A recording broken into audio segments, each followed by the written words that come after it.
Salamu alaikum, sannunku maza da mata, yara da manya, tsofaffi da yara, fatan kowa yana nan cikin ƙoshin lafiya. Gaskiya mun yi wannan bidiyo ne domin mu gaida ƴan uwa da abokan arziki wanda suke bibiyan mu akan wannan shafi namu mai albarka mai suna Tattabara Uwar Alƙawari. Gaskiya muna jin daɗin kasancewa tare da ku, irin wannan gudunmawar da kuke bamu. Da fatan kuma kuna jin daɗin yadda muke ɗaura bidiyo masu ƙayatarwa, nishaɗantarwa. Da fatan kuna jin daɗin hakan.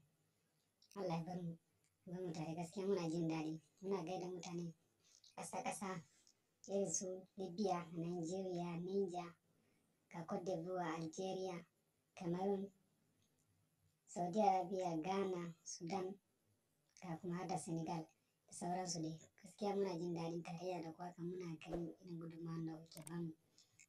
Gaskiya ba abunda za mu ce sai dai mu ce mun gode, mun gode, mun gode. Allah ya bar zumunci, Allah ya bar zumunci.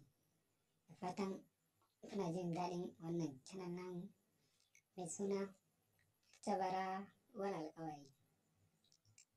Gaskiya Allah ya bar mu tare da ku jama'a. Gaskiya muna jin daɗin yadda kuke mana, kuna nuna mana, kuna bamu gudunmawa kala-kala da ƙarfi da ƙwarin gwiwa. Kuma in Allah ya yarda za mu dinga kawo muku shirye-shirye masu ƙayatarwa, nishaɗantarwa, farantawa kowa ya ji daɗi sosai. Kada ku manta ku danna mana subscribe, alamar ƙararrawa. Mun gode sosai. Allah ya bar zumunci. Sai anjima.